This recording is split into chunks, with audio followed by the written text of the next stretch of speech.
It's winter. You're on a midnight snack run. All that's open is your local gas station. You grab some instant noodle, Arizona, some chips, and jerky.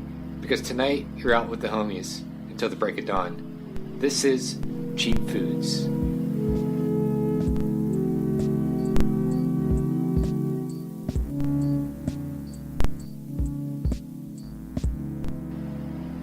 Uncle Squidz's been around for quite a while. He's released synth albums, vapor, ambient albums, experimental sounds. To say he hasn't exactly found his specific sound would be an understatement. There's something commendable in an artist who doesn't give up on the pursuit of musical creation, especially one that experiments but strives to find themselves in their work. This album for me is really important because one of my biggest struggles when I first started making music was like, what sound do I go with? When you hear Uncle Squidz, what sound are you going to associate with? Cheap Food for me was the first time where I was like, okay, this is Uncle Squidz.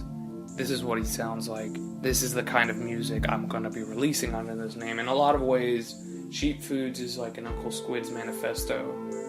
So what is the sound of Uncle Squidz coming into 2020?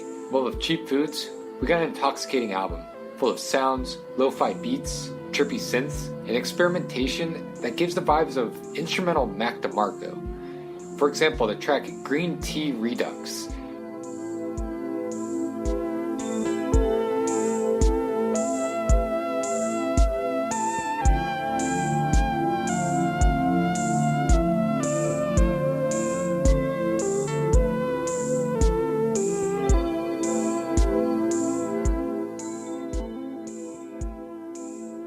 I don't want to compare this exactly to Mac DeMarco, but there's something in the sound. And the reason why I say this is because this album was actually recorded on cassette, a 4-track mixer. Nothing was digitally remastered, and using the main synths of Yamaha Reface CS and a DX. Because of the mixing, it does have this very full and radiant sound that you don't normally get with Vapor.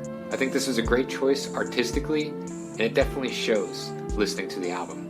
So the album thematically is about cheap gas station food. The reason that came to be was while I was recording the first song, I was drinking an Arizona green tea, and eventually I made another track and I was like, what can I name this? And then I named it Beef Ramen because I think I ate beef ramen, and I realized there was like this theme of just like cheap food that is really good but awful for you. Another difference that you'll see with this release is the album art. Typically, Vapor is much more digital, while this one actually looks more watercolors.